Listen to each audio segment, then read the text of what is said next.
Is my ex-wife who ghosted me, possibly tracking me down? I headed to the hills after learning about her affair. I'm not sure why I'm writing this.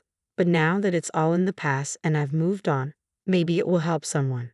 In February 2018, after being married for 3.5 years, I found out my wife was cheating on me. I had a job that involved a lot of travel, but I could work from home when I wasn't on the road. My wife had a high-paying job as a director at a technical sales firm. We had a good marriage, though things got a bit strained because I was away for work so often and she was working longer hours. Here's the backstory. I met my now ex-wife 5 years ago at a friend's barbecue. We hit it off right away and had great chemistry. Honestly, I felt lucky to be with such a beautiful and articulate woman. She liked me despite my rough around the edges personality. After a few weeks of dating, we couldn't get enough of each other and things got very passionate whenever we met at each other's apartments. We finally got married after dating for 18 months and moved into a big apartment while saving for a house. After the first 3 years of marriage, things started to change. I was still crazy about her, but I noticed she would start arguments about little things. She got angry when I brought up her late hours and frequent work outings. She said it was part of climbing the corporate ladder, or at least that was her excuse. She told me I had no right to question her since I was gone for weeks at a time myself. I told her I could reduce my travel hours, and I was actually only going on trips for 3 or 4 days every 5 weeks. These arguments went in circles and never had a resolution. Looking back, I had no idea my wife was having an affair. I wouldn't have suspected anything except for her late work hours and our dwindling sex life. I thought she was just tired from work. However, my ego took a beating from being turned down frequently when trying to initiate sex. I didn't see the secret texting that I later read about, but then again, she had a company cell phone and could have been using it. She spent a lot of time in our spare bedroom, which she used as a home office. Around September 2017, Kathy started coming home after work and then heading off to work engagements in the evening. This went from 1 evening a week to more than 3 evenings a week. I'm not naturally jealous, but there was no way. She would often go unnoticed, and I knew she had to fend off some of the men at her office. She seemed to be only interested in work, but she was working with more male executives than females. My first suspicion of her cheating happened a month before D-Day. She had stopped at the store before coming home and asked me to help with the groceries. While grabbing a couple of bags from the back seat of her car, I noticed something pink glinting from just underneath the front passenger seat. It was one of my wife's bras. I recognized it because she liked the ones from a particular store. In hindsight, I realized the red flag. When she gets in the mood, she always takes off her bra first from underneath her clothes. I instantly had a sinking feeling in my gut when I saw this. I couldn't rationalize why her bra was under the seat. I left it there, feeling sick and my heart racing.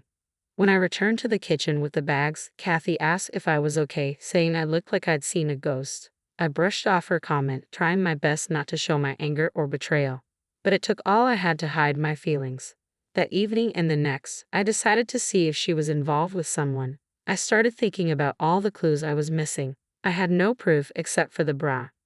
We live in a fairly large city, and her work is in a downtown office building. I took my focus off the affair idea for a bit and decided to give her more attention. One Friday after work, I made a nice dinner, set up the dining table with nice plates, silverware, and candles. I bought a nice bottle of wine and a bouquet of roses. She came home from work as usual. I pointed out the dinner and everything I had prepared. She gave me a sad smile and told me she was sorry, but she had plans to meet up with her coworkers at a local hangout.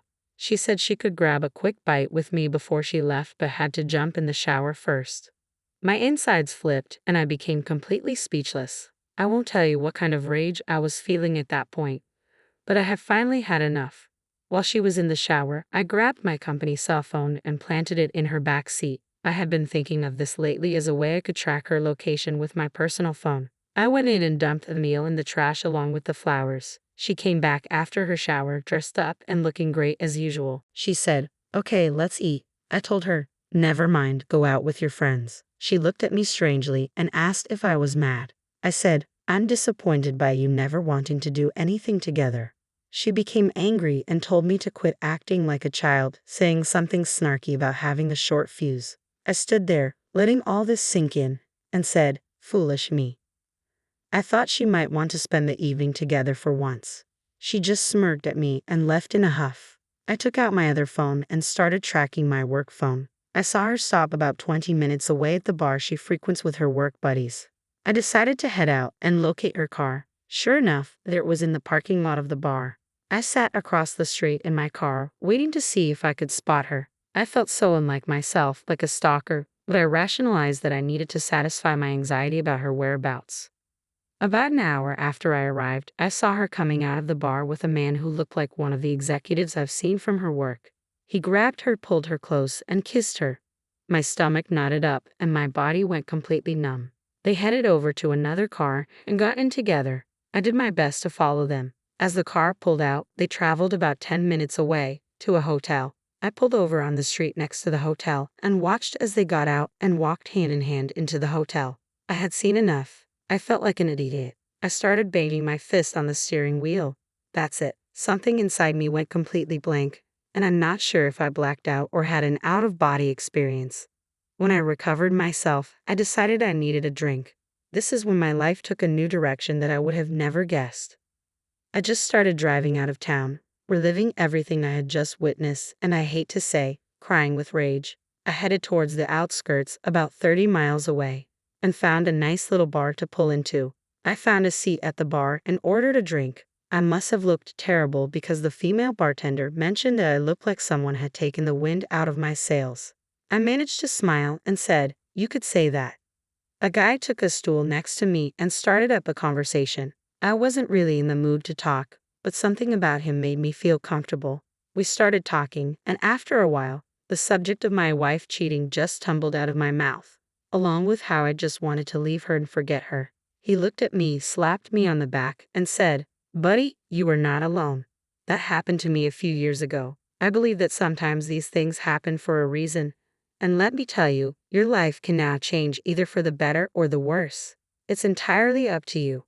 Something about him saying this shook me out of my glum mood. I mean, I know I'm hurting, but I've always been able to see things logically, and he is so right. We introduced ourselves. His name is Ray. He's kind of a country guy, but just the sort of salt of the earth type that I really respect. He asked me when I'm going to move out. I guess it never occurred to me to even think that far ahead. I know I don't want to be around this woman anymore, and I do have this fight or flight feeling coursing through me. Ray said, "I feel very sympathetic to your situation and have an idea if it comes to it and you feel like you need to leave at some point. I've got a travel trailer sitting on my property. It's not great and could use some fixing up. Why don't you come out and check it out? See if you could imagine living in it temporarily, at least. I'll make you a great deal on it. I even have a nice piece of property where you could park it. You'd be doing me a favor by keeping an eye on it for me. It might do some good for you to get away from your situation." Just a thought. It took me a minute to register his idea. The bartender had been overhearing the conversation, smiled. "Hell, honey," she said, "if I could have escaped my crazy ex-husband years ago, I would have jumped at the chance to go live in his trailer or anything to just get my head on straight." I felt like I had stumbled into the twilight zone, but maybe this is exactly what I need. I told Ray, "Yes, I'll think about it and maybe check it out." We parted ways after a bit and made plans to meet at his place in a few days. I started to feel like I had a little bit of perspective and a chance to get out of what I believe is a nightmare mixed in with a heavy heartache. One thing is for certain. There is no way I'll ever want to be with my wife again. Cheating is such a vile thing to me and has always been the one thing that I believe I would never tolerate. I got home after Kathy that night and sat on the couch. Kathy came out and asked me where I'd been. I turned to her and asked her where she had been. She said, "You know, I went to grab drinks." I asked her point blank, "Are you having an affair?" She looked a little startled but regained her composure and said, "No. Why would you ask me that?" I told her I heard she may be involved with someone from work. She asked, "Who told you that?" I told her someone I know, but wouldn't divulge the name. She just told me I was being ridiculous, that I'm drunk and delusional, and asked me where I had been. I told her out to a bar to have some drinks with friends. She just stared at me, wanting to ask me more, but just headed back to her bedroom and went back to bed. I decided to sleep on the couch since I now have confirmation that she has been lying to me for months. I didn't sleep at all, just picturing her with this guy in bed, feeling disgusted, hurt, and sorry for myself. However, I started thinking about Ray's trailer, and it was almost like a revelation. The idea of it just made me feel better. I must have something wrong with me, but with the pain I was in, the fight or flight mode instinctively kicked in, and the flight part won me over. The next morning, we didn't speak much and went about the weekend as if nothing had happened. A few days later, I made plans to meet up with Ray. I met up at Ray's place. He owns a nice ranch, and the trailer is actually really nice, about 26 feet, and has all the necessities one needs to live in it. I had traveled with some friends and one back in college during a spring break and really enjoyed it. I made Ray an offer on it, and he agrees to the price. I practically stole it from him. He gives me directions to his ranch property, and I drive over to check it out. It is beautiful, full of trees, scrub brush, and it looks like there are nearby hiking and biking trails bordering it. It's near the foothills of some mountains, and Ray has a small shack on a hill overlooking the property with water and electricity for the trailer available. Ray will pull the travel trailer to the side and set it up for me. I tried to get Kathy to come clean over the next few weeks, but all I got was gaslighting. I even point blank told her that if I found out she was cheating, there was no going back. This had the opposite effect, dragging her deeper into her affair fog and blistering me in denials. The denial was so bad it almost made me laugh. I had no physical proof of her cheating and kicked myself for not at least taking some photos of the two of them. As I went through this mental agony, I came to the conclusion that I wanted out of this marriage rather than let Kathy know how I felt about things. Now, I just started making plans. I stealthily took my belongings out of the apartment while she was at work and moved them over to the trailer. This at least made me feel like I was taking action. I did notice a change in Kathy during this time. She started acting nicer around me. But in my mind, it was too little too late. As she continued her little company outings after work, I decided I needed a break too. In fact, as she was heading out for the evening, I also got dressed around the same time. She looked at me and asked where I was going. I just said I was meeting up with some friends. She started to ask, and I just told her she didn't know them and she wouldn't enjoy all the shop talk. This is exactly what she would tell me when I would ask if I could join her at one of her office outings. She kind of had a hurt look on her face and said, "Okay, have a nice time." I said I definitely would. Between working on the trailer and meeting up with Ray at the bar, I started to make more friends. In fact, it led to some fun times with a great group of Ray's friends and family. And in case anyone asks, I decided I would moderate my drinking so I don't develop any bad habits. It would be so easy to drown myself in pity. About this time frame, Kathy tells me she has to go on a trip for work the following week. I ask her who is all going, and she tells me the executive team and some department heads. I just look at her and tell her I hope she has a really great time with her boyfriend. I kind of wish I hadn't said that. It started a lot of arguing back and forth. In a lot of ways, I wish I knew more about her affair partner. But as Ray put it to me, in the long run, it doesn't matter who the other guy is. It only matters that she decided to step out on you. She burned down the marriage. She can own it or deny it, but facts are facts, brother. Damn, Ray should write this stuff down and publish it for the betrayed. Her work trip provided me with the opportunity to move the rest of my stuff out completely. So, after Kathy left for her trip, I gathered everything I had left of any value and put it in my vehicle. I'm not taking any furniture or the like, just clothes, computers, and equipment. Before I left, I had written a note that I was going to leave for her.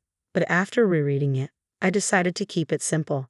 I grabbed a piece of paper and wrote, "I hope it was worth it." I placed my wedding ring on top of the note, sitting on the kitchen table. I felt a huge weight come off of me. I felt free. No more hiding the truth. I know I will have some baggage to deal with and some hurt to get over, but I have time to heal now. I just need some space. I need to get her out of my life as quietly and quickly as possible. I'm not proud that I never confronted her more or pulled a confession out of her. I never got to yell and scream and curse her after confessing. I had come to the conclusion in my mind that she didn't deserve me. She disrespected everything we had, our future plans, our history. We were saving for a house and a future family. All of that is gone now. There's no going back. I don't owe her a damn thing. She can deal with the fallout aftermath. I didn't have an agenda at all. I didn't contact a lawyer or anything. I just wanted to get some clarity. I really enjoyed my new trailer, and the mountainous air was exactly what I needed. In the following week, I took up running again, and it felt great to be alive. I never answered any of Kathy's texts while she was away. There wasn't much to respond to. They were just highlights like, "We just landed," or "We are having a team dinner," etc. She did send a few "where" or "use," and "let me hear from you," etc. The day she returned home, my phone blew up. She texted me incessantly and tried calling me constantly. After the first day, her mother tried calling me. There's only my dad left on my family side, and we aren't close, so she didn't try to get him involved. After the first few crying messages, I never bothered to listen to the rest of her voicemails. Her texts consisted of, "What is this? We need to talk. I don't know what you think you know, but there is nothing going on. I'm not involved with anyone. I'm not having an affair."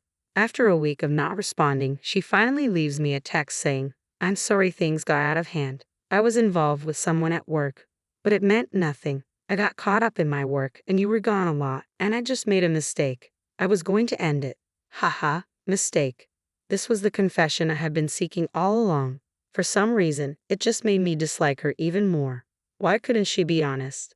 This wasn't the woman I had dreamed of building a future together with, and mistakes don't last for 6, 8 months, or a year. At one point, her pleas for me to come back and work on the marriage became pathetic. She quit bothering me for a couple of weeks. I still refused to answer her. I did not want her to pry anything out of me about where I was living. I did not want this woman ruining my sanctuary. Then one day she started sending me angry texts like, "You were a coward. You won't talk to me. You don't care about us. Please come home so we can talk. Where are you? I can come to you. Damn it, Paul. Please let's talk and fix things." I don't remember all the messages, but they all seemed to be excuses and very little in the way of apologies. I let it all go in one ear and out the other. I finally changed my cell phone number. Update, June 2018. Kathy sent me an email telling me she had retained a lawyer and was filing for divorce. I sent her a reply that said, "Okay, sounds good." This resulted in a flurry of emails demanding I come see her and so forth. She realized this wouldn't get her anywhere, and after a while, she just wrote that if I agreed to an uncontested divorce, she wouldn't bother me anymore.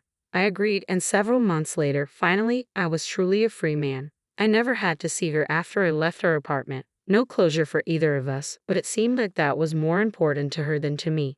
For a few months, I did think of her sometimes, and yes, the pain would appear out of nowhere, like if I heard a song come on the radio that we used to listen to, etc. But eventually, I just stopped thinking about her.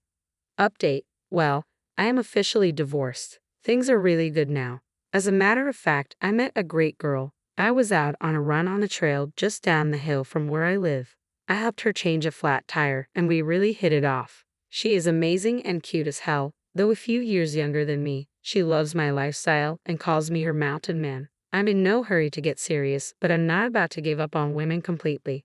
I'm still up here in the trailer, and I have no plans to change anytime soon. I've simplified my life quite a bit. I love the outdoors. It helped me get over my ex-wife, the heartache, everything. I know everyone handles these things differently. I was lucky to not have children yet and was only into my 3rd year of marriage, so I think I did what was right for me. You don't have to live your life with a cheater. If something like this happens to you, please just don't dwell on it. Just move on with your life. It gets better after you work on yourself. I wish everyone the best life they can have. Just wanted to update on the situation I found myself in with my ex-wife, and have rewritten this about 5 times to make it legible. As mentioned in my previous post, I was concerned that my ex-wife was trying to track me down in an attempt to reconcile or something. I had moved some 2 hours from where we used to live. I saw her last weekend in a coffee shop I go to frequently in the town that is near to where I live. I was suspicious that it was not a coincidence that she was there. Luckily, I was able to leave before she saw me. Update, I came back into town this past weekend to grab a few groceries and went to grab a coffee in the place I usually go to, as well as work on some documents I needed to fill out for work using their free internet. After finishing up, I left the coffee shop, and while I'm walking towards my truck, I hear someone yell, "Paul." I look across the street, and oh, there's Kathy, my ex, waving at me. Armageddon had finally happened. I stood there in shock. She runs across the street and approaches me, reaching out to me expecting a hug, and I instinctively hold my arms out with palms out. And she stops. She looks at me really hurt. Then she says, "Paul, I've been looking for you. I heard you moved out here and wanted to see you. Can we talk?" I feel like a trapped animal, guys, I really did. So I relented and said, "Okay, let's find a table or something and we can talk for a minute." She asks if we can go to my place, and I just flat out said no. She follows me down to a bench outside a little shop at the end of the block.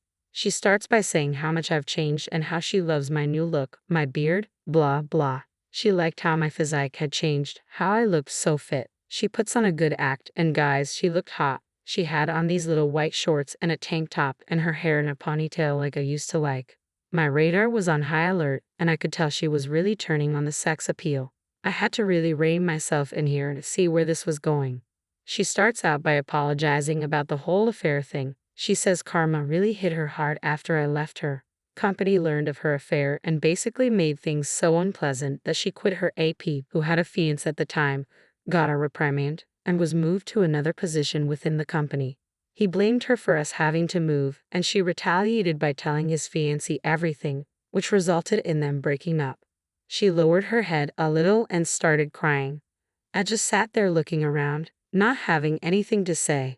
She straightened up and stared at me for a bit. I asked her what she wanted from me.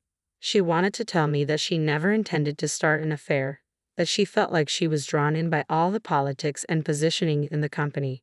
She thought the AP really manipulated her with his charisma and power within the company, and she stupidly thought she was using him as much as he was using her. She was going to come clean with me, especially after I accused her of having an affair. She hated herself during that time, and the after-work drinking was her attempt to medicate from the guilt. Right after I left her, she felt so foolish, so alone, like her heart just imploded with loss. She immediately broke things off with her AP.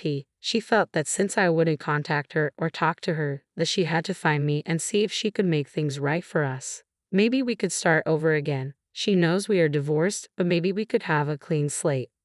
I just stared at her. I let her have it. How do you think you can just come out here and think you can just wipe away all the __ you caused? I'm not going to forgive everything you did to ruin our marriage. I told you before, if you cheated on me, we were through.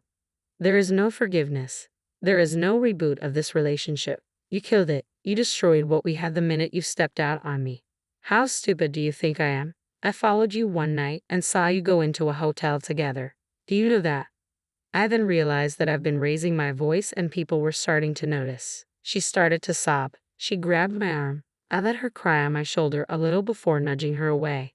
She looked up at me. I deserve all this. I know I do. Can you at least let me take you to dinner or something? I don't want to leave. I want to talk more. I want to make sure we have everything out in the open. I need time with you that you didn't give me before.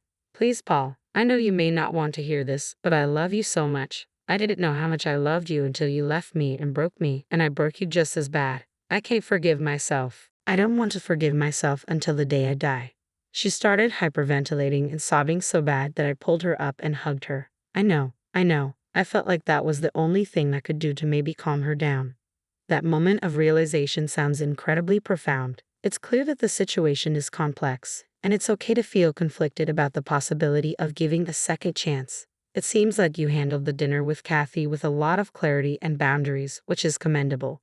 Trust is a delicate thing, and it takes time to rebuild, if it's even possible.